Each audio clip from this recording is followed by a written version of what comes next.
SFJ 4x4 Studios presents in my oversized four-wheel drive Jeeps. a Jeep podcast starring industry experts. Pure Monosity. What? Say that again. With mad scientist Scott Brown, Use my drill press as a sort of lathe. our host Neil Simpson, If one light goes out, they all go out. filled with shenanigans. We are really professional with Jeeps. This is I Speak Jeep. Hey, look, we have video. You We don't have a goat because you turned it off last week. There's your goat. Yay! Good morning, afternoon, evening, wherever, however you are joining us. This is the I Speak Jeep podcast presented by SFJ4x4.com and our lovely patrons. Just call that out right away. Yep. And you too can be one of our fantastic supporters. And you should be.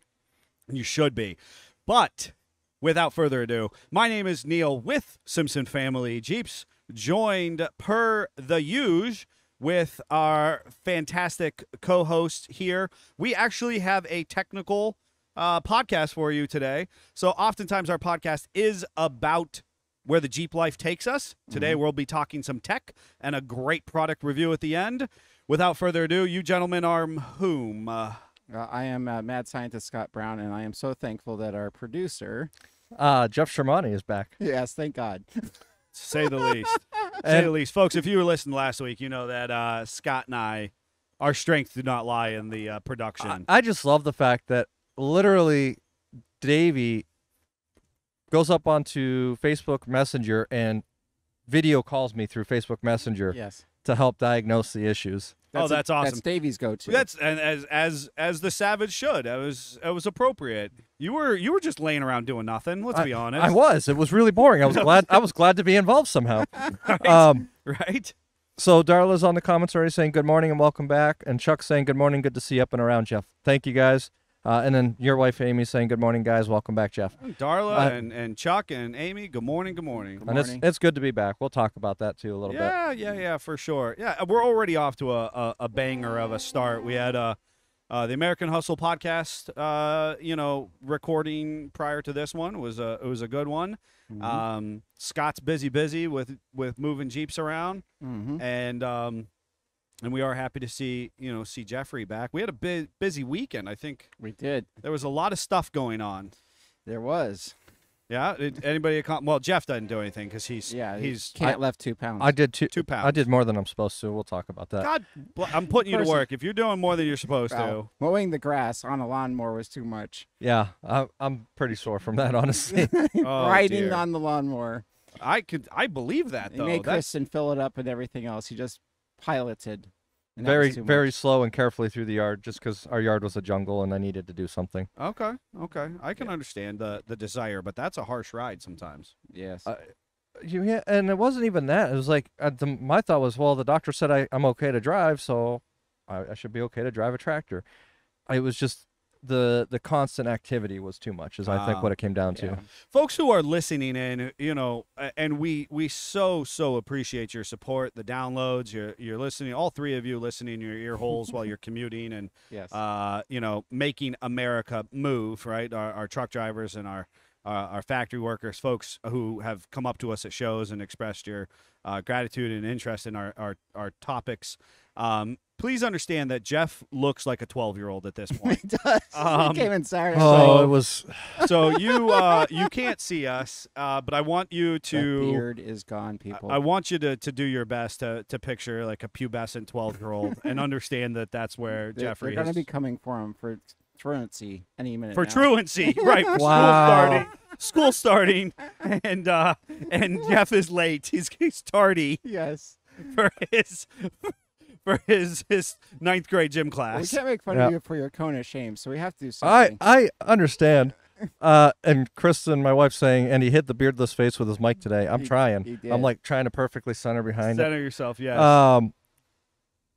Then Joe was saying, I had no idea who he was on Friday until I heard him speak. Yes. Joe stopped into the shop to take a look at his Jeep and grab some stuff from His it. So, misbehaving tank. yeah. Yeah. Yes. And Roy's saying, "Good morning, fellas. Good to be morning, able to Roy. see you this week." Yeah. I wonder what that's about, Roy. I don't know anything you're talking about.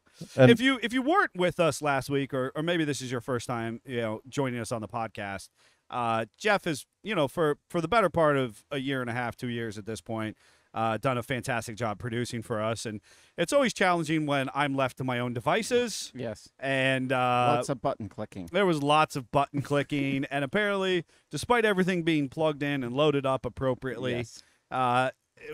we had no visual last week. So And thankfully, we had an IT person on we had quite a few live IT people, that were helpful and said all we had to do is unplug it, plug it back in, and that worked. and lo and behold, it really did work. And I don't know how I should feel about that. I really wanted there to be a technical issue. Yes. Maybe that's what we need to do with Joe's Jeep. Yes. We it, just plug it back in. unplug it and plug it back in. if only. Well, If maybe only. maybe it's going to behave now because he did perform an exorcism over it. There Yes. was. It was half exorcism, half just Merlin's magical spell. Well, Bleeding. we don't. Yeah, and it sounded like an exorcism. You're gonna want to see that on YouTube. Fortunately, we did video that as an opportunity. Offered the Jeep a blessing. It'll Did it be. scream at any point. It did not scream. We did not see a demon release from its soul. Yeah, Unfortunately, no black smoke. But you'll want to head over to YouTube and find that on one of our weekly vlogs. Updates. I'm sure the Savage will build it in appropriately somehow. So definitely funny stuff happen around here. That's to say the least. It was entertaining. It was.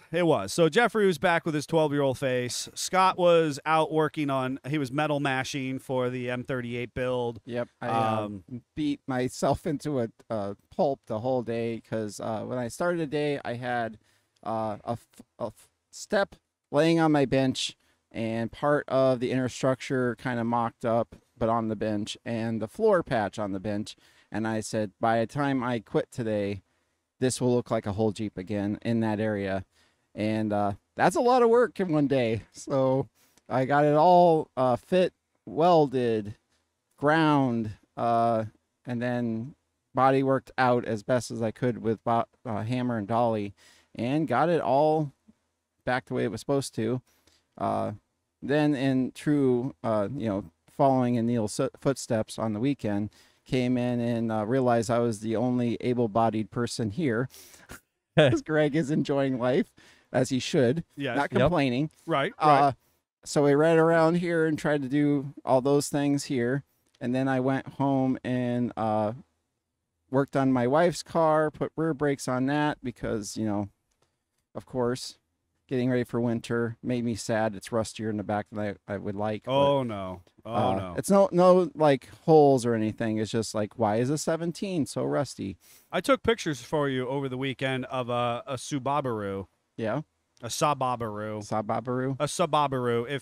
If you folks you don't know, Scott was obsessed for 2 seconds. 2 seconds. And then I had my senses So come apparently Saab was in partnership with Subaru years ago, around for 2 seconds. and they made a Saab badged Outback, right? No, it was an Impreza badged Saab, but I don't know. Anyway, they're it's right. garbage.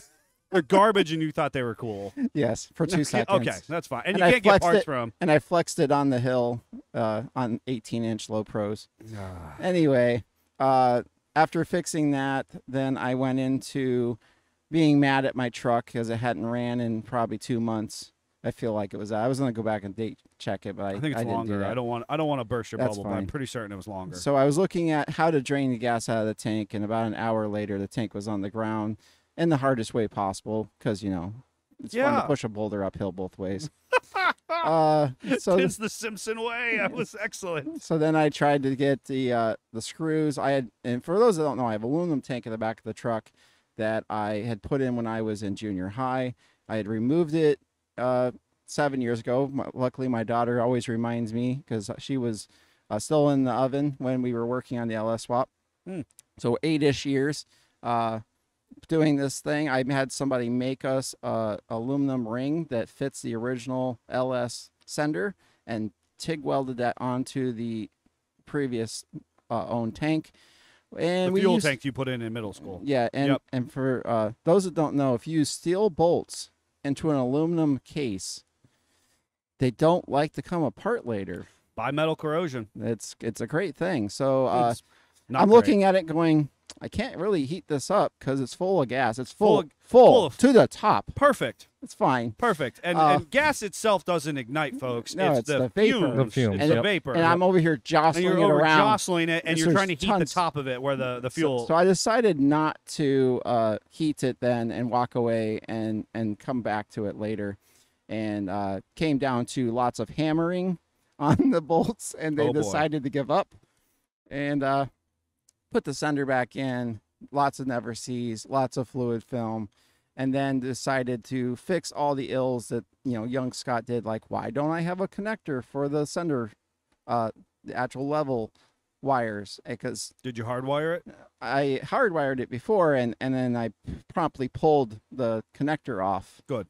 When I pulled the tank out, so Of course you did. had to fix all that, and then I'm like, why do I have nuts holding the filler neck into the bed floor? That I have to have 3 arms to go up in that. So I put nut certs in the floor, and finally Sunday morning, the truck was able to fire up and move under its own power. But the battery that I've previously discussed is like 10 years old, and I was so proud of it. And you were just waiting for that moment. I think we may be there. Oh Yeah. boy. It jump started, and the truck ran for a while, and I moved it, put the tender on it, and the tender's like, I don't know what I'm doing here. This is a lost cause. This is a lost cause. So I think it's going to get a battery, which makes me sad this late in the year to put a battery in it and then immediately park it. Oh, Yeah. Yes. But I think that might be my best choice because 10 years is a long time for a battery. Yeah. That's estimated 10 Yeah, years. that's estimated. It was Yeah, used, right? It was I mean, used. And it's, like I said, been almost 8 years in my ownership of not treating it nicely. mm, So that's what I did. And then in true other Scott fashion, on the 36, I sanded the back part of the floor. I primed it, seam sealed it, painted it blue, and then by myself with lots of like mine power, screwdrivers, and a flashlight holding them against the body. Started all the bolts from the inside because I can't reach around. 3 Sure. arms again. right, 3-arm issue. And got those installed, which I haven't had time to put a picture up yet, but that is coming for those that follow me on Instagram of this pretty blue floor with I saw the pretty blue floor. Somehow I missed that, and all of a sudden the floor was blue. And I the was like, lower parts blue in the last thing, but now all of it's blue. And one of my friends lovingly said it looks like a Smurf committed something on it. It's just everywhere blue. So a mutual friend of ours, Cap, actually asked me, most people ask, when are you going to drive it? Yeah. His question is, what are you going to do once you're able to drive it? Because you've been drive building it for so long. He was worried about what are you going to do next? Well, I have ambitions of maybe finding a cowl for a Model T or a Model A and building the rest of the body. That's just, show. I'm not trying to be cocky about my little work, but I'm excited for the challenge of that. But that's probably a 10-year project since this has been a 3-year project. oh boy. But I have, my wife has lots of projects waiting in wait that I snuck this one in ahead of. So we have another 79 Ford F-150 four-wheel drive that was her dad's that needs fixed, like most things do in that era. Amy just got on and said his wife's truck. And then after that, I have a Wagoneer that needs rust repair that thankfully now I can do. Now you can do. That's right, because it was into another friend of ours, and they just Yes. weren't able to get to it. No. And so, fortunately, and now you'll know exactly how. So maybe about 60, I'll be able to start on my Model T, Model A idea. Oh boy. Oh god. Oh, it just made my heart hurt. My chest just got tight. I I have ambitions of driving this Did Wagoneer you just reach out 60 west. on that comment? I reached 60 on that com. Well, the problem is, and all of your updates aside, you didn't even mention, as auto enthusiasts, because again, the I Speak Jeep podcast, while we will talk some tech today, is about where the Jeep life takes us, right? Mhm. You're going to, folks who are listening at home, folks who are seeing, you're going to see this phrase used more and more because right here and now, this is, you're all privy to, as we, as SFJ 4x4 continue to grow, we're going to continue to diversify in this pretense that the Jeep life, that independence, the rugged individualism, that American spirit, that's all part of the Jeep life, right? And so as auto enthusiasts, you actually went to Dearborn, Michigan Yes. recently. So those that don't know, I've been to the Henry Ford Museum for 4 or 5 times. I was actually trying to remember. I went as a child on a bus trip, saw it for the first time, and then I went back as my honeymoon. We went. You heard that right, folks. That was a honeymoon. That Yes, was I had the his best honeymoon. wife ever. Right. And we also went to the Chrysler Museum then. We also went to another one up by Kalamazoo where all the old cars are in restored barns. Highly recommended. Anyway, we also tried to go before Jeff and Davey on just the 3 of us to go up to that. And Neil promptly got car sick and spent the entire weekend in a hotel. I wasn't car sick. I had the flu, and I was trying to be a trooper. And I did it again this weekend. Let's be honest with you. I had a real off situation, and I was really worried about this weekend's adventures. So, and then I think there was another time in there somehow, but I don't remember exactly. But then I went with our club that me and Neil are in. We all band together. We try to go once a year to some trip. Last year I missed it, and I was like, I'm gonna go this year, one way or the other. And then my wife last minute was like, why did you ask if Aiden can go along? I was like, hey, can Aiden come along? And they're like, of course he can. So ironically, another member and his 10-year-old son, almost 10, so the same age. It was always funny watching those kind of age kids meet up to, like, they spend some time like trying to figure each other out, and the next thing you know, they're just playing together like they're best It was friends. so much easier to make friends as a kid. Yes, Totally. 100%. The Well, awkward, it was only like 5 minutes. Jeff could probably do it right now, though, with the Well, That's true. look on his face. So Yes. Yep. If any 12-year-olds need friends.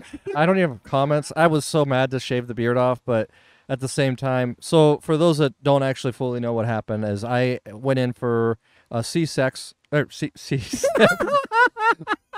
I'm done. C6 replacement disc. Oh, You're still coming off that are you still on the medicine. medicine? Or should we be concerned I'm not. Maybe about- that's the problem. Should we be concerned Oh. about what other surgeries you had done at that time? Or You what's know- happened since surgery? I don't know. But We really try to have a He had a- family-friendly podcast Yes, here, folks. Just desperately, especially since Jeff looks like one now. wow. Anyway, So, anyways, it was PG-13. Unfortunately, Jeff can't attend our podcast. C6 disc replacement. They used an artificial disc to actually remove the one that was ruptured and pressing on my nerve, causing severe pain down my arm. and No, it wasn't a C-section, darling. and in true medical fashion, and we've been here with vehicles, you get in there and you're like, oh, Oh, there's this more was going a on. lot worse is than a I lot thought. worse. Oh, it was a lot worse than they thought. You know, everything was all good, though. They did a great job. The recovery's been amazing so far. Yeah. I woke up just feeling better than I went to sleep for the surgery. So that right there told me Yes. I was on the right path. As far as it goes, they did have to shave a little bit of the beard. They told me do not shave before the surgery, so I didn't. But they had to do a little bit, and I don't know what happened, but it was bad. And then wearing that soft collar for a week, the hair that was left was like pointed upward and straight out, and it was not good. I couldn't get it to tame. I'm like, we'll just start fresh. So I shaved it off. Yep. And now It- you it have hurt. the itchiness. No, I don't. Oh, of No. course you don't. No, the collar It's was the not- itchiness. So that being gone, Yeah. that being gone is Yeah, just you- so much the nicer. itchy from the beard's like nothing then. Joe said I need a better OBGYN. So anyways, it went really well. The first week I was not allowed to do anything. Literally, the most I could put weight-wise in my hand was 2 pounds. I couldn't bend over, twist, stand, do certain things. Yes. Even walking was very limited for a little bit, and I had to build back up. They said for the next 3 months, I have to be extremely careful because that disc can actually get knocked loose. So no aggressive things, slowly build myself back up. I was feeling really good over the weekend, and I just kept doing stuff, and I realized a couple times that I had to just go sit down and rest. Could get Kristen a shock collar to go back on over the other collar. Yeah, I mean, we took the kids down to one of the parks and walked down the trail and to the creek and everything, or the river, and just at that point I said, okay, we need to go home. I need to sit down. Yeah. I'm starting to recognize that I am still recovering. But for the next 3 months, I have to be extra careful. And I said 6 months for the bone to actually adhere to the disc. Yeah. Interesting. So it's the disc, for those that don't know what it is, it's actually 2 titanium plates on either side of a polyethylene disc. They put fluid film in there. Feel like it needs some fluid I film. feel like it So needs there's some fluid film. actually, it's not fluid film, but there is a coating on the titanium that promotes bone growth. Oh, that's kind And of it'll cool. allow the bone to adhere to the titanium plates better. And I then bet it's just fluid film. it Yeah. probably is. It's probably just Uh, fluid film. So then those discs will actually glide around the polyurethane or polyethylene disc and allow full movement still. Craziness. Amazing what you know what, and I have friends in the medical profession, and it really not a whole lot different than the mechanical profession. Mm-hmm. You know, there's certain things that we understand, and there's certain things we go, well, I think this is going to work. This is going Yes. to be the best possible outcome, Yep. and you just rebuild it. You Yep. know, And then, just to point out too, one of our good listeners and Patreons, Darla, actually had knee surgery the day after I had my neck surgery right? at the same clinic. Oh, get out! She ended up on the same floor right after I left. And it go was figure. it was an amazing clinic. The staff there is wonderful. I honestly would say that it was like staying in a 5-star resort. That's cool. It was top-notch hospitality, top-notch technology, equipment, everything, but not to the point of saying they're just overspending. They had a purpose for everything, and it was a Sure. wonderful experience. Sure, creating that value added experience. Yes. right. That's awesome. That is awesome, and best wishes to you, and obviously to Darla and your guys' recovery. Yeah. You know, I had an opportunity. I obviously, it's been a wild summer because my wife and I just have endeavored to do many things. All the things. All the things. Yes. So we have a house and property for sale in Western Pennsylvania. We're hand building the house here in Ohio. We've traveled, we've gotten some vehicles, we've done all the things, right? So, I had the opportunity to on Saturday, the Savage, and my son and we ended up going down to a cool mechanical show called Props and Pistons down at the Akron Fulton Airport or Fulton Akron Airport. It was excellent. We had a great friend of ours, Jason, who I've talked about before, Jason, and he was joined with his friend Ronnie, and so the 5 of us went down. You'll be able to watch for the vlog coming up here soon on some of our escapades as we headed out. They had all this vintage and modern aircraft. I tried buying us a private jet. Did not exactly work out in our favor, but we made some nice connections. So Castle Aviation, if you're listening, we appreciate your time and we look forward to possibly working with you in the future. The jet, however, was $1.8 million. I wasn't ready for that. Oh, wow. And that Was was that like all? that was like a 94. And yeah. it probably needs a lot of maintenance. It needs no maintenance, Oh, but that's it's a good. 94, right? So we're not even talking. It's a 20-year-old. No, it's a 30-year-old vehicle. Yeah. Yes. That's a 30-year-old plane, 1.8 mil. Yes. So, needless to say, that one didn't work out in our favor. Maybe they have like a 78 model. So 78 model, something a little more then, rickety. then it's like 1.2 million. Yeah, that's probably. Something a little more That's- rickety. The Something prices start Scott, coming back up now. something that Scott and Greg can tinker with in their free time and fly to different events. So, no, yeah. So there was a really interesting experience. It was at an airstrip where the Goodyear blimp is stored. Oh, that's So it was the Goodyear blimp hangar. When we drove in, we actually came in kind of a little bit of the less traveled path somehow. Of course. Always. No doubt. Yeah, but I just Jeff followed and GPS. me are not surprised. I swear, all I was doing was following GPS. No, it's just your nature. Anyways, Internal you GPS. could actually see from like a mile away just this massive building rising up out of the ground. It was super cool, and that's the Goodyear blimp The blimp hangar. looks so small up in the sky. Yeah, right. It's so big on the ground, and so we ended up getting there, and it was actually a car show and an airplane show, and then stunt pilots. Oh, It was and an aviation show. So there was basically That's pretty cool. Yeah, so you actually had an aviation show in the sense that you had planes doing stunts and acrobatics and aviation activities. Then you had planes and helicopters that were just landed there, that were open, that you got to go in and through and around, which was super cool. There was a couple fantastic planes from the 20s and the 40s, that era. Lots of wood. It was wild. Yes. You know, it was wild. And and then you had, you know, obviously your modern day stuff. There was a 2022 helicopter, which was a corporate helicopter out of Dallas, Texas, that had just flown in the morning. It was gorgeous, just absolutely spectacular. Obviously, we had this jet for sale that was from the 90s, but it had flown in from Texas-ish area as well. And so it was a plane show. Then you had all the planes up in the air, and then you had the car show going down on the ground. Super cool. There were some great old school Ford builds.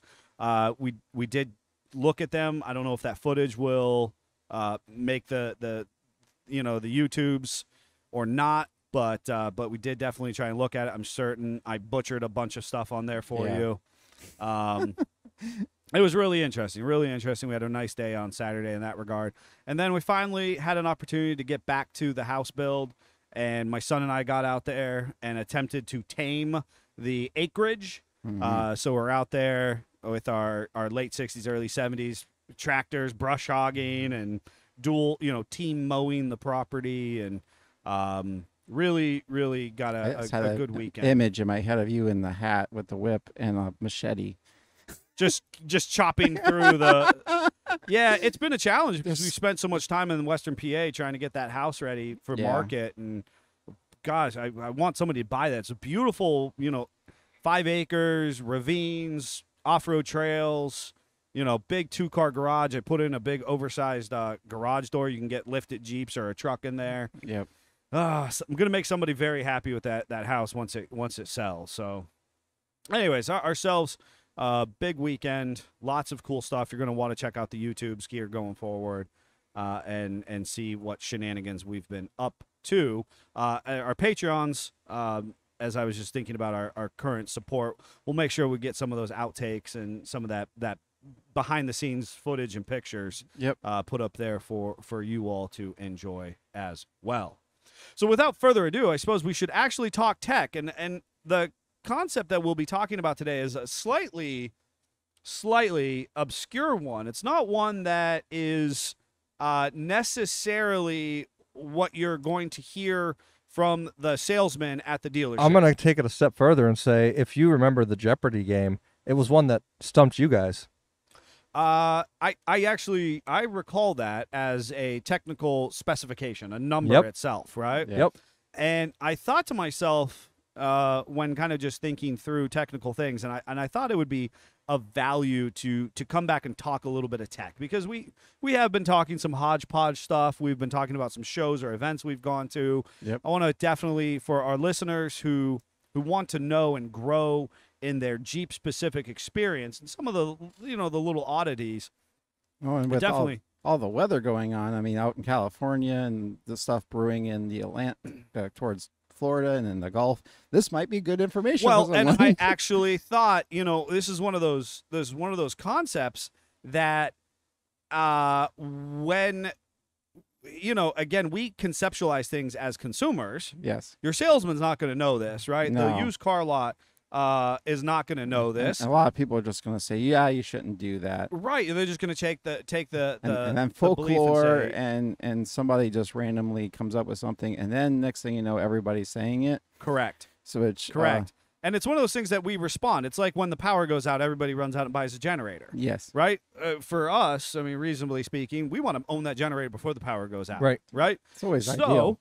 let's talk about water fording. Yes. And that is ultimately the technical talk we're going to do today, folks. Yep. Is driving in liquid. Yes. Now, I'm curious, and I'm sure we're going to get to it, but at the beginning, before we started, we were just discussing this a little bit, and Scott came and hit us with this. He said that there is a pattern that emerged, Yes. and I'm excited to find out what that is with you guys, because I don't know what it is. Yeah, he said, hey, kind of a fun thing is Yeah, there's a reoccurring theme here. Reoccurring theme. That was the That's- term. He yep. said, hey, there's a reoccurring theme when it comes to So- water fording. So Scott's produced some of our tech stuff. So during World War II, obviously we had the GPW and the MB. I'm not even going to talk about Bantam because they were kind of out of the game at this point. And obviously the GIs went out and tested some stuff. You know what? I'm taking a complete side. I'm hijacking this conversation. I have to celebrate my wife and how cute she was over the weekend. She found a couple 1941 pennies and she put them off to the side for us. As she should. Right? How That's great is awesome. that? She found some 1941 pennies and she was like, "Oh, that's the year the Jeep was created." Not what Jeffrey says. That's Jeffrey says is BS. But Jeep was created in 1941, so I got you some 1941 pennies. I That's was like, really heck cool. yeah, that is so cool. Yes. All right. Well, so she back worded to- it right. It was created in 1941. Jeff, I'm not talking. We're not doing this. From 41 to 45, the depth that they said that they should go to is 21 inches because of the fuel pump and the T-case vent. Was that what did the military have a I specification couldn't out of their find quarter that ton? part under the time crunch, but that is what they were advertised. Jeff is already juggling for improper, false information. False information. So, Jeff's gonna make crap up. They folks, just so originally, you they know. really figured out really fast. The 21 inches, wasn't quite good when we're fording beaches and invading coastlines and that kind of stuff. I can only imagine how many Jeeps got swamped. That's right here for us. MB GPW was 21 inches. That's what I just said, Jeff. That's what Yep. he just said, Jeffrey. No, But- I want to know. So here's the thing, and this is what I was asking in the very beginning, is that I believe somewhere in the Bantam Jeep Heritage history exhibit that the original call from the military for that quarter-ton light-duty vehicle, that it had a fording depth that it required. I believe And you're that's correct. I don't. That's what we need to I find, was. Jeffrey. I want to I was find already on that that. website earlier. I want to find that. It was that I believe the military, when they set out, they said, "Hey, this vehicle has to do these." Of course, if it's 5 or anything like 6 all the things. other requirements they had, they quickly threw them out the window and Oh, did yeah. everything opposite. Yeah, well, that's. But anyway, so quickly they figured out they need a deep water fording kit, which allowed for 8 minutes at 54 inches. So wait a second. It was fuel pump Fuel pump and T-case vent. was our limiting factor Was our on limiting the factors, 21 inches. And the deep fording kit also did a snorkel. They did kind of a pseudo M38 hole in the hood and a tailpipe that came up above the water. And 54 inches is about the top of the steering wheel. So So I would have then- said that was higher than the steering wheel. Isn't that So they were traumatized, obviously, from the MB situation. So by the time the M38 era came around, Korean War, early 50s, we decided that we were going to do 30 inches without stock. non-modified. And then we were going to do a deep water fording kit. You're noticing a trend here. Yes. They allowed us to go 60 inches. Ah. We got almost 6 inches over what the MB could do. And mind you, people. Sometimes 6 inches is all you need. Yeah, sometimes it's all you need. And you might do it with 4. Anyway, they're done. Well, I mean, you did think that 36 inches was did. was 4 feet. So Anyway, moving on. That was with, mind you, M38s had fully sealed ignitions. And we're at 30 inches. you haven't come back yet. I haven't He's all recovered. done. I haven't recovered. So Scott said sometimes all you can do it with 4. so the ignition was sealed. How? Okay. Well, in the MB, a lot of, and this is GIs doing their best jobs, in World War II. They used any sealant they could find Right. to seal up the ignition. And they're like, who needs vents? Meh. Just seal it off. Just seal it off. It's Okay. fine. And that's probably why it says 8 minutes. Yes. Your clock is ticking. Your the clock minute is you put the ticking. tires in the water. Yes. Yes. Yes. So then, for those that don't know, the M38A1, that was basically the first CJ5, but military. Yeah. 1954, 55. So they're saying 52-ish, but I agree with Neil that it's about 54. That was 37.5 inches. Obviously, they kept on with the deep fording kit, which also was 60. And then about 52, they said, we haven't stormed any beaches in a while. Okay. And we haven't really had any GIs swamp these things in a minute. So why are we worrying about all this extra costs of all these extra kits and extending all these wires?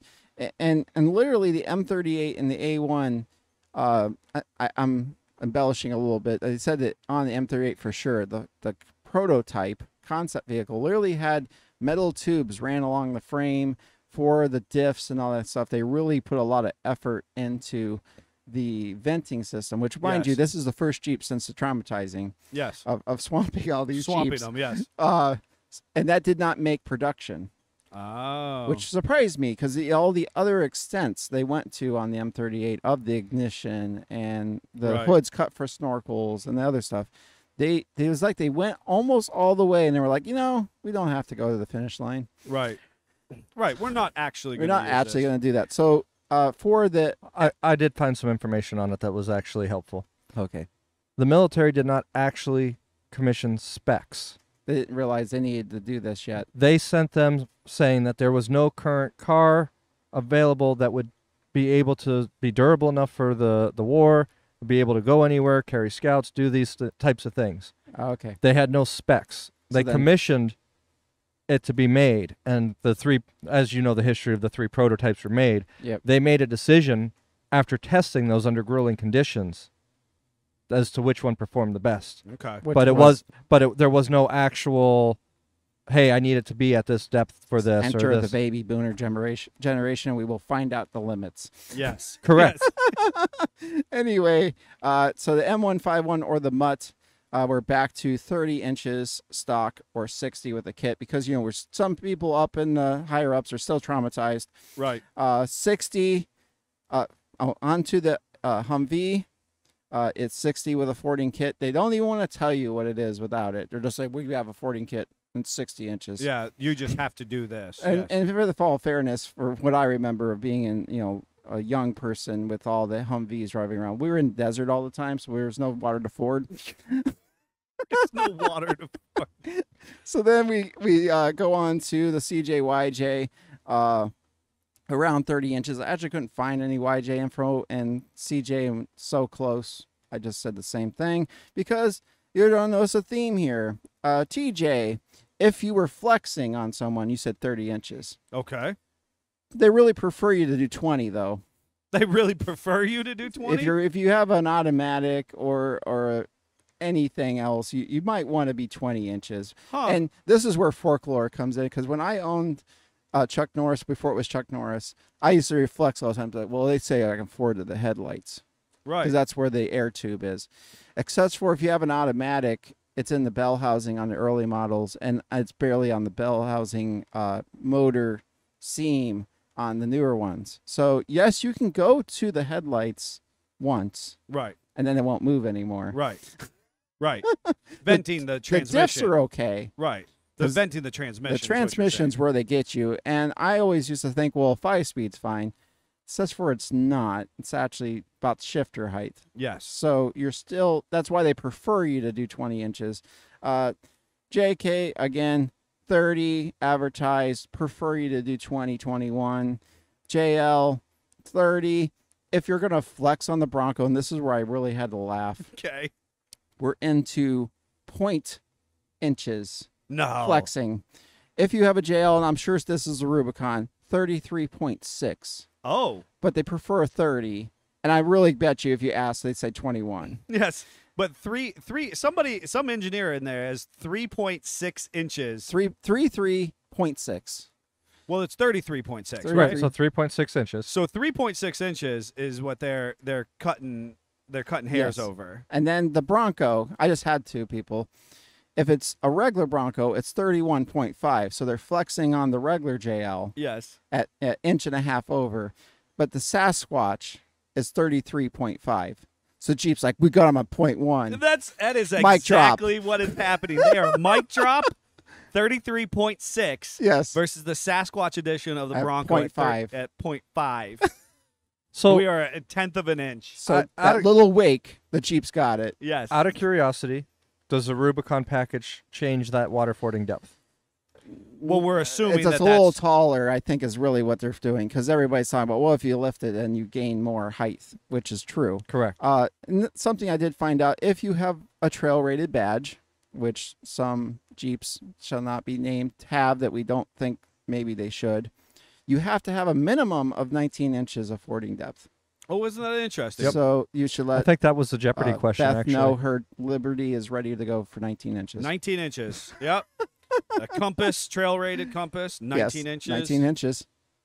Excellent. So Excellent. the Isn't that a- reoccurring theme is about 20 inches. You should be fine unless you're in World War II and you're baby boomers.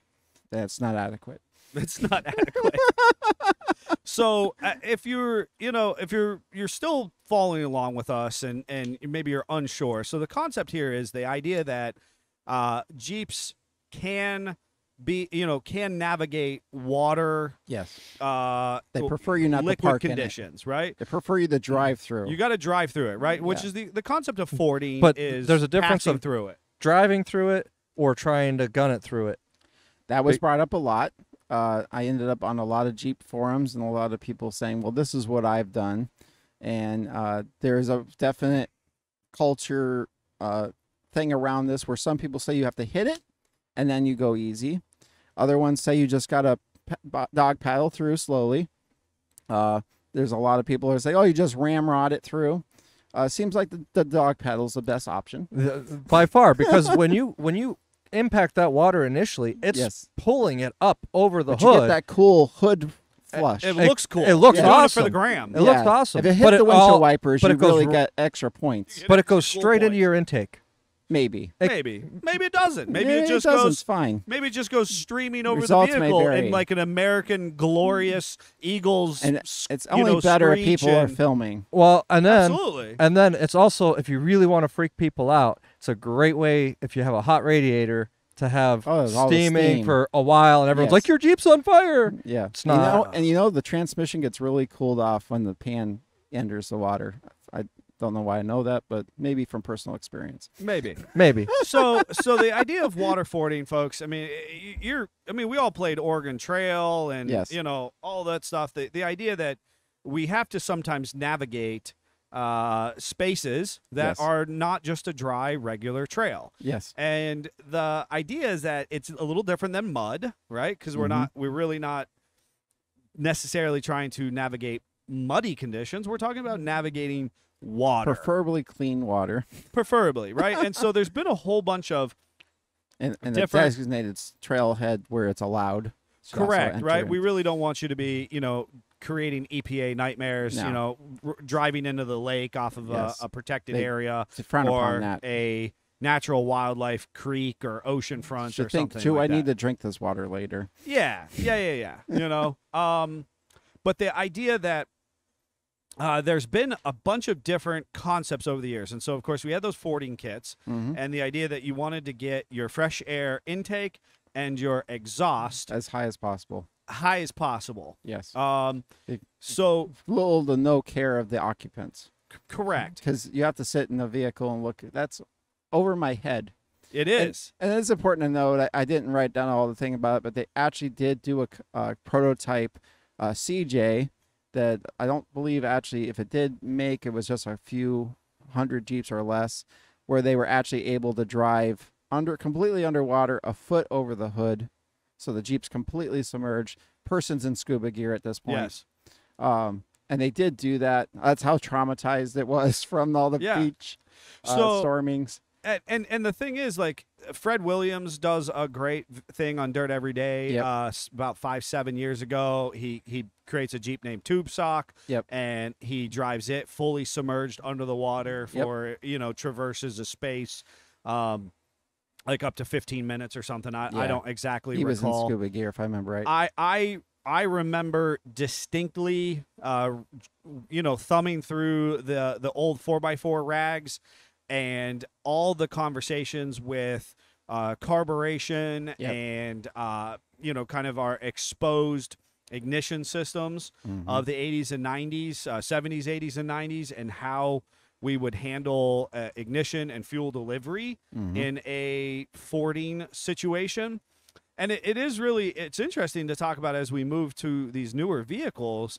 We've had customers come in and they want to snorkel on their vehicle. It Yeah. looks sexy. People see it in the catalogs. They see Yes. it at the local Jeep meet, and they're like, "Oh yeah, if I put a snorkel on it, then I can, The obviously perception.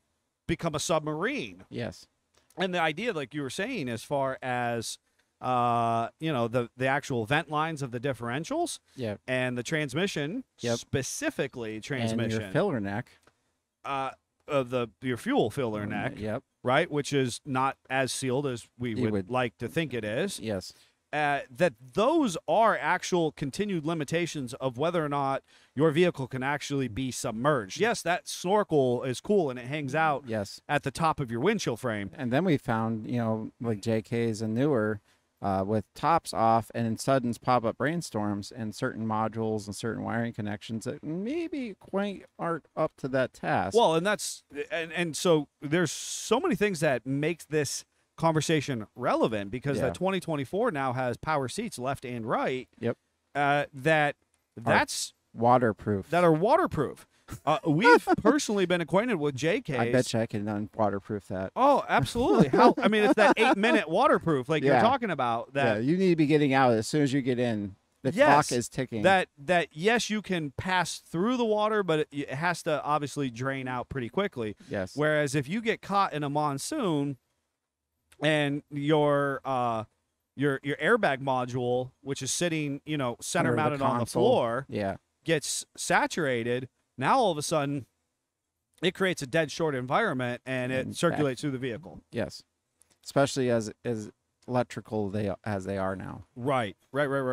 So it's interesting because you can go back, you find all these really cool vintage pictures of water fording kits. Yep. And the tubes being high and low. Now it's interesting enough. People will be like, yeah, but I've got the snorkel, and my buddy and I drove through this creek. We drove through this pond before. I didn't have my exhaust up there.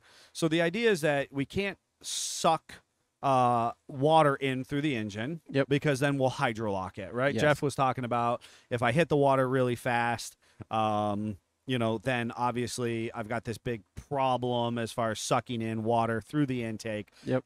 which could inevitably hydrolock your engine. We've all heard those stories. The exhaust itself, as long as the engine is running, will typically pump Within reason. air out within Yes. reason. Makes cool bubbles. It makes cool bubbles. The challenge is that if at any point in time your Maybe engine speaking shuts for experience. off, If you hit that hydrolock, if you get to that hydrolock Or the electronics. or the finally electronics start fail, to get upset. Yep. Like a CJ5 with a brain box for the distributor, and you accidentally dip that fender in the water, and it's potting or sealant on the backside had let loose, and it instantly shuts it off. That kind of situation. Now may that or may water- not be speaking from experience. may or may not be. That water is now traveling up the tailpipe. Yes. If you have any sensitive, catalytic converters or O2 sensors Yes. or whatever on it some was of our newer all vehicles. smoking hot, and now isn't. Correct. It was all smoking hot, and it now isn't. Yes. Now, here's the real valuable piece. When we talk about differentials, because we deal with this constantly. People with seals that are leaking at axle seals or pinion seals or differential seals or transmission or transfer case seals. The issue is when that unit is hot, right? Mhm. Hot air expands. And so typically speaking, the reason why the vent can be on the top and you can still ford through it is because that hot expanding air is naturally Has somewhere to pushing go. out, Yep. right? It is naturally pushing outward But what happens when you take something really hot and you put it in a cold pool of water? environment. It actually creates a vacuum, a thermo vacuuming situation. Not where- much different than if you jump in a cold shower and what do? You suck air in. That's exactly I was what your really axles concerned do. where you were going with yeah, that. that's fine. But that was a good analogy. Yes. But you get into that cold shower and everything kind of tightens up. Everything Yes. kind of, you kind of retract on yourself. Yep. And all of that, what ends up happening is It'll now suck water past seals or it's sucking water and debris past the seals Debris. into the vents. Debris is the idea of if you've taken a balloon and you take it outside in the winter, it gets tight yes. because all of that air contracts. Yep.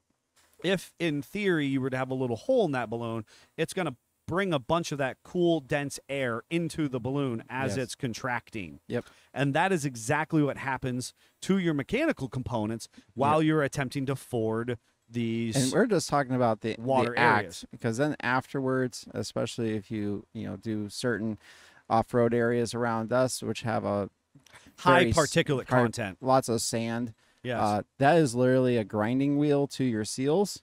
Yes. And that is why usually if you go to a good Jeep show near us and you do any type of flexing, you'll see lots of gear oil puddles on the ground because those inner seals on the front axle have given up at that point. Yes. And the axle tubes are full of a beach. Of a beach. And then beach. Joe Brilla also chimed in and said, "Been there, done that. You guys installed the ARB vents for us." And in good nature, because the Australians really do like to push everything to the nth degree. So that's ARB is always good for that, snorkels and vent relocations and that kind Sure. of stuff.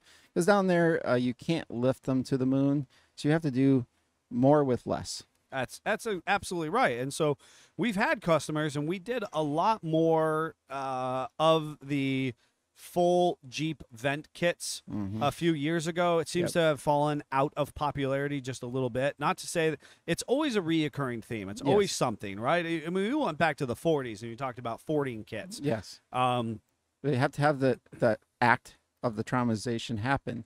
They saw their buddy swamp their MB, and they're like, "Hey, hey, we should make a kit for that. We should do better than this." Yes. So I believe that's what happens. You go to an event, somebody swamps their vehicle, and they like, maybe we should move our vents. Maybe we should think about a snorkel. My only critique on the snorkel is to think about you breathing the way you are naturally, and then you try to suck that through a straw.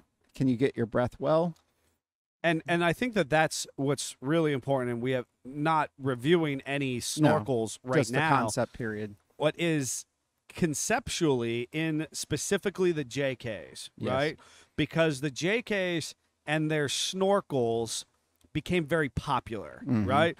In TJs and older, yes, there were some snorkels available, but they were less. There was less. And honestly, they were pretty good size. They were good size, right? Yeah. That's the big thing. They carried a large airflow Yeah. through the application. Yep. JKs became very popular. It became a status symbol to put Yes. this snorkel on your JK. But not only that, they made them more lower profile, leaner looking to aesthetically look better. With the we JKs, we have right? an JKs. aerodynamic Wrangler now. we have an Correct. aerodynamic. Yes. So the issue is the JK snorkel actually becomes highly restrictive. Yes. I will swear upon that. I'm Yep. looking at you, listening group and camera folks. Yes. It is highly restrictive. It is not a cold air intake Well, you that gotta does look at a how quality air intake. short the side of the hood is and how you have to exit the hood and where the air box is. So we come out and we're basically talking a stock-ish style air box at that point, and immediately turning a corner and going over the hood. And we only have maybe 1.5 inches Yes. at most. Well, in some situation, it actually goes down. It goes Yeah. lower. The tubing actually exits the airbox, then goes down into the wheel well, Yep. then back out. And, Depending up on the and out. style, yes. Depending on the style. And, the thing is, so there's an engineer or two out there, and certainly the companies marketing and selling these specific snorkels are going to say, yes, but you're getting a colder, denser air, right? You're getting it from higher up. Yeah. You're getting it at a little more force because of where we're grabbing it in the aerodynamics, and it's cooler and denser than coming off of the engine itself. But we're back to talking about 0.5s. We are. That is a great. Yes. That's great to say that. At that point in time, we're splitting minutia, Yes. right? And so the idea. So what I try to do personally is I just because of my age group, my first real Wrangler was to the headlights. I get nervous past the headlights. I'm with you. I'm at the door sills. I prefer door sills. I don't like getting wet. That's why my hardtop's always on. So, but if I do that initial whoosh and it's not past the headlight, I got a little bit up the hood and then it goes right back. Meh. I'm gonna keep on motoring along. Yes. If it starts getting deeper and we're talking about tops of tires and stuff, I'm gonna get the heck out of there and back up, change direction. When do it something starts different. coming in around the door seals, Yes. into the door sill itself, and I start seeing it trickle into the interior, that's when I'm like, Bail. I like my vehicles all Yes. too much. I really don't. I understand there's drains on the floor. Yes. I really don't want that much more water in the interior of my And vehicle. I have the perfect solution too. If you really want to do that and you're having problems with the water getting too high and getting in the Jeep, put a lift kit on it. Do it up another inch or two over the snorkels, over the other stuff. Yes, your vents need to be clear and high, but you're going to get more bang for your buck, in my opinion, out of a lift kit and bigger tires to get the whole vehicle up out of the water than you will trying to waterproof it to Absolutely. go through the water. I was just going to say about the drains. I mean, that is why they're there. Yep. That is so that you can drain If the you water have out. a JK, they're out already. If you have a JK, they're out already. If you have a JLJT and you have a bulge in your carpet, well, guess what? That's because it's covering up the drain plug. You need Yes. to rip that piece of carpet Jeff's out. personal axe to grind. Drives me nuts because I see it so often where the Jeeps come in and they didn't even know, but there's this little hump in their floor, Yep. and that's just where the drain is. He's And you fixed so many Jeeps. At you this just point. pull the carpet out there, pull the plug out from underneath the carpet, and put it back in over the carpet patch that is already sliced and ready to pull out. Yeah, they had a plan. They had a plan, and they needed to seal it off for some other unknown reason. I don't know. Yes. Yeah. And I think that I support water fording as part of your part of your off-road experience. I love personally doing it at a number of our off-road parks local that allow it appropriately. It needs to be done in a sustainable manner. You should Yes. not just be randomly driving through our natural wildlife and landscapes. Yep. And definitely Vehicles no one just don't park belong. there. Yeah, vehicles don't belong in our public access creeks and waterways. We need to be responsible and respectful in that process that we're sharing that space with other people. But in our designated crossings and ultimately our off-road parks that have it kind of engineered into your trail system, Right. I support it fully, and I want you to do it in a way that is fun, enjoyable, and protects your investment. Now, super critical when it comes to water fording. This is a piece growing up here, local to us. We had a couple roadways that were actually across waterways. Yes, one was literally called the Ford. Called the Ford, Yes. right? And so it's Growing up, you were excited because you was like, I can go. I can drive through the stupid water. things I can as do a stupid teenager. things as a teenager. Yep. So we must talk about the safety concerns, especially with, again, when we started this conversation, I brought up the fact that generators, right? The Yes. fact that when a storm happens, we want to be as prepared as possible. As Jeep owners, I think we recognize the fact that we believe we are more prepared to endure, natural hazards. We see Jeeps out in the middle of winter, taking first responders and medical personnel. Jeffrey. I don't know what you're talking about. We see Jeep owners out pulling other people out who have, who become stuck on their way to or Are from. you going to be healed up enough to do that this year? I don't know. He will. I'm We gonna see- do it, but I don't know that I am. We see Jeep owners responding at kind of disaster, Yes. as far as rain or tornado or whatever. Here's the thing, folks. Rushing water should not be forded. No. Okay? It's a good way to become a boat. It's a good way to become a boat And there because lots of holes in your boat. there are two things for our global listening audience. First and foremost, side force loads of water Is a lot. is a lot. You cannot predict that, especially when it comes to big, oversized tires. So if you are crossing a roadway or a stream that is normally much smaller, you don't know the force of that water that's passing through there. Yep. Right? Because ultimately that's not something that is normalized. Again, off-road park, not the case. Yep. Um, And they call it slick rock for a reason. The rock that's on the bed of a shallow stream usually is slippery as all get out, yes. Yeah. and you lose traction. And if you lose traction and the water is rushing enough, now you're a couple yards down the stream that may Right. be deeper than where you were. Correct. And so as you're fording, I have seen people, try to steer diagonal into the waterway. There is an appropriate way to ford moving water. So I think it's in uno momento, I will take a moment to just talk about those appropriate ways after I get done saying don't just drive into these random waterways that are happening because of melt or because of storms. Because then the second thing is I was talking to our global listening audience, we cannot predict flash floods. Yes. And that is one of the most fascinating things that as a human, I was not prepared for, but as the internet has revealed to us more footage and information, I never really understood it. But the fact that you can have basically a wall of water, kind of descending upon you at any given time from a melt or a waterway breaking free. Yep. And so you could be in the middle of that as you're crossing this space in your vehicle, and that load of water could, in theory, sweep that vehicle away. And very something dangerous. is just always in the back of my mind, because where we grew up, we have a lot of underpasses, and in a hard flash flood or a hard rain, those fill up and become swimming pools. Yep. Yes. Literally can be neck or deeper. And I grew up constantly seeing people swamp their vehicles, floating cars under the underpass. Oh, yeah. And it's because, well, I thought I could make it. I thought I could drive through there. You need to stop, get out, get a stick. How deep is that hole? That's even just off-roading. If Yes, you're doing any type of period. gray wheeling or wheeling with friends, it is advantageous, especially if you're unfamiliar with the environment. Yep. Get out, get some stick, get something to try and poke through that hole. Yep. Try and figure out what the base of that hole is. Yes. And, if it's just And mucky I murk don't and care the if you've stick been kinda through the keeps going trail slow. 40 times.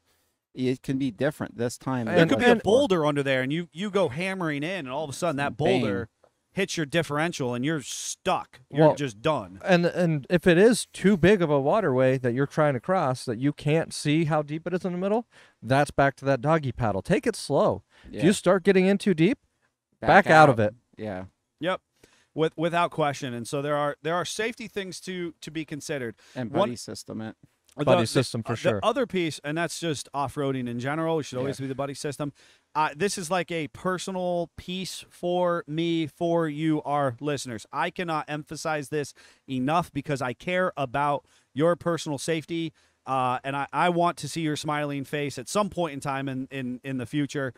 If you get into a waterway or a mud that you are having trouble getting out of, make sure that your windows are down and cracked sufficiently so that if there are exhaust leaks, what will happen, instead of your exhaust being able to bubble out from the water, from the mud appropriately, if you have exhaust leaks, they will travel vertically up into the cab. That gaseous air mixture can travel up into the cab of the vehicle and can make you very sick and can kill you. Yes, right? sadly, we have actually been witness of that happening. Luckily, that person survived.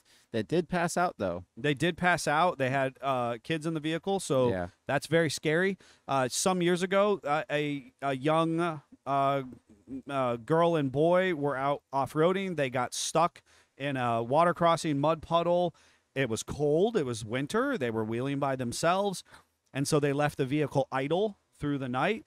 And when people found them the next day, the vehicle had signs that it had idled and it had eventually ran out of gas, but they died from carbon monoxide poisoning, Asphyxiation. asphyxiation. Yep.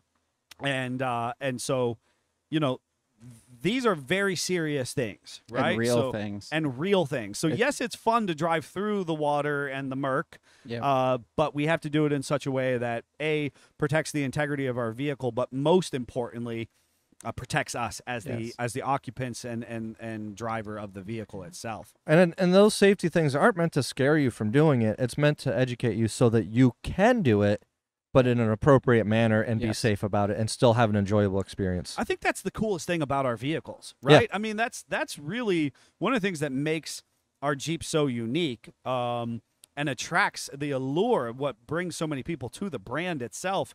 Because, quite frankly, a Honda CR-V, a Toyota RAV4, We'll only do it once.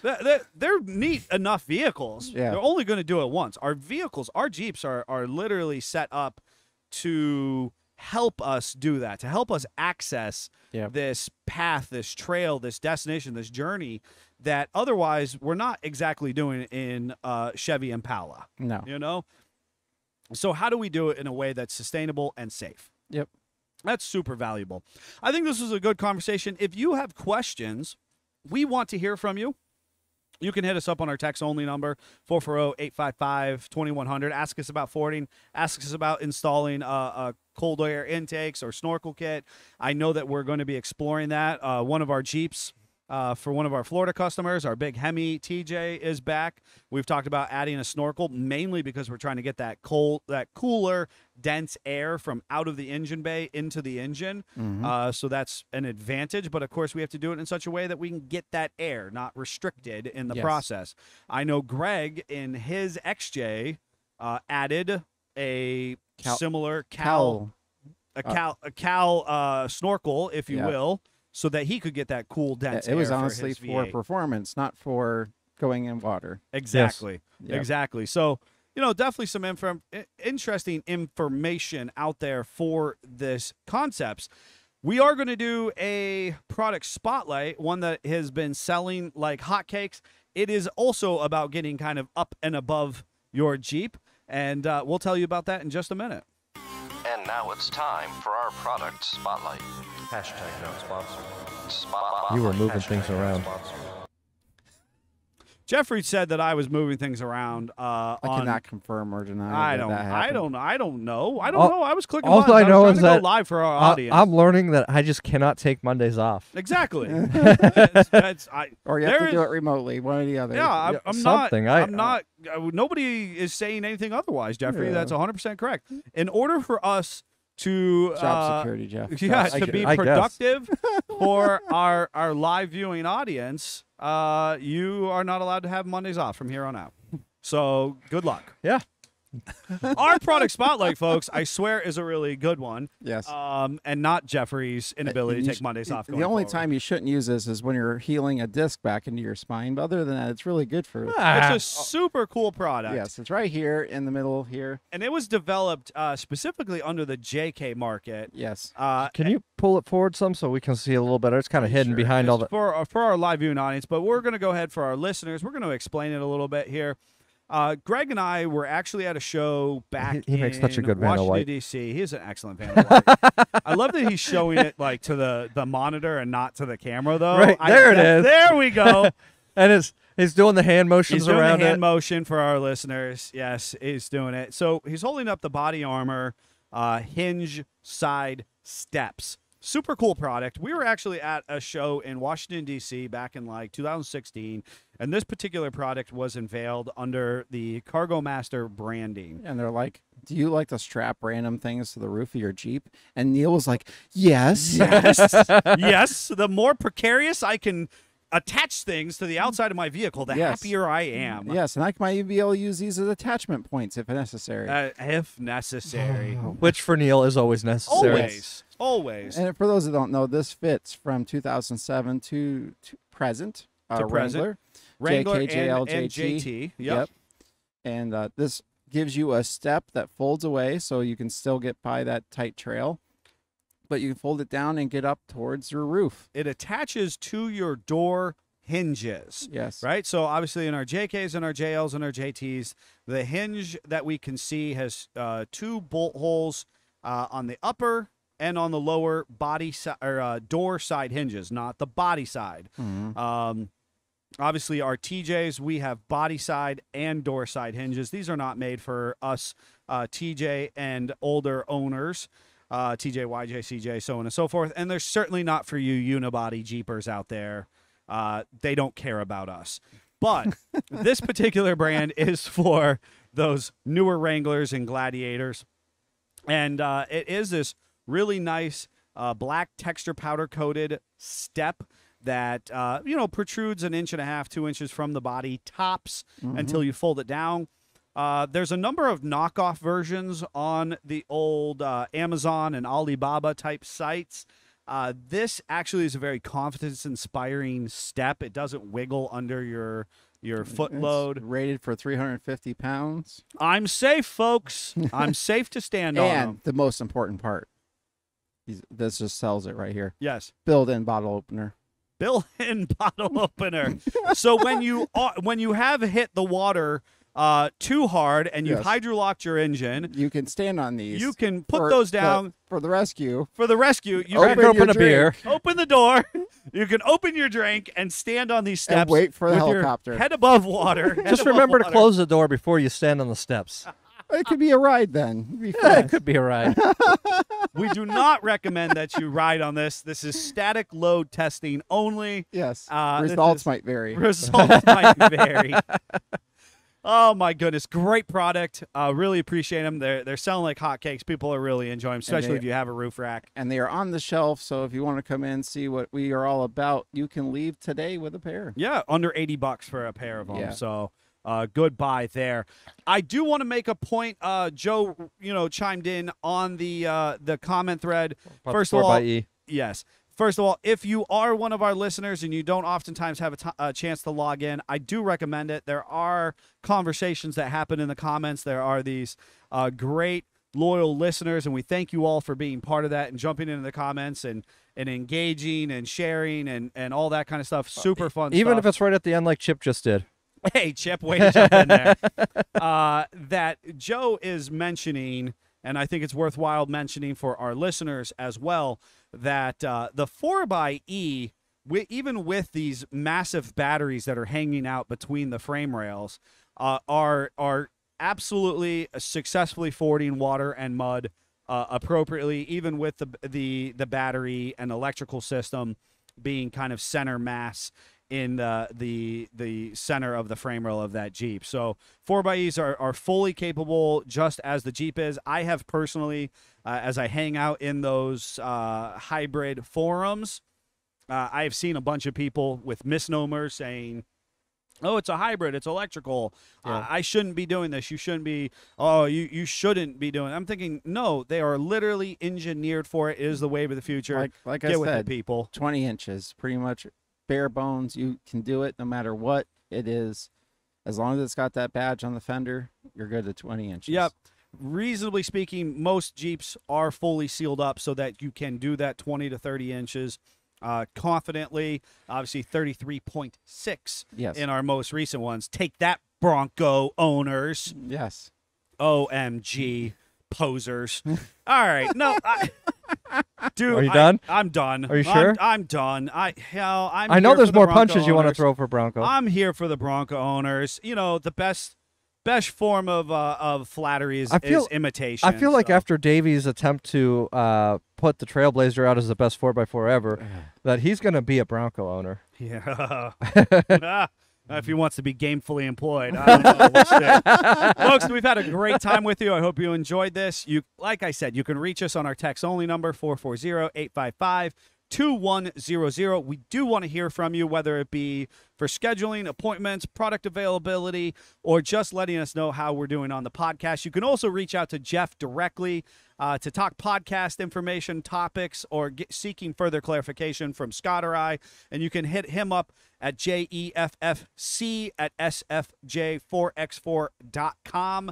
You can talk to the producer and let him know how we're doing or what other topics you'd like to see discussed in the future. We really enjoy your participation, your continued support. Patreons, thank you so much for making this podcast available to all of our people, all of our listeners globally and beyond into the metaverse. I don't know what that means, folks, but I saw it on the interwebs, so thought it's worth mentioning.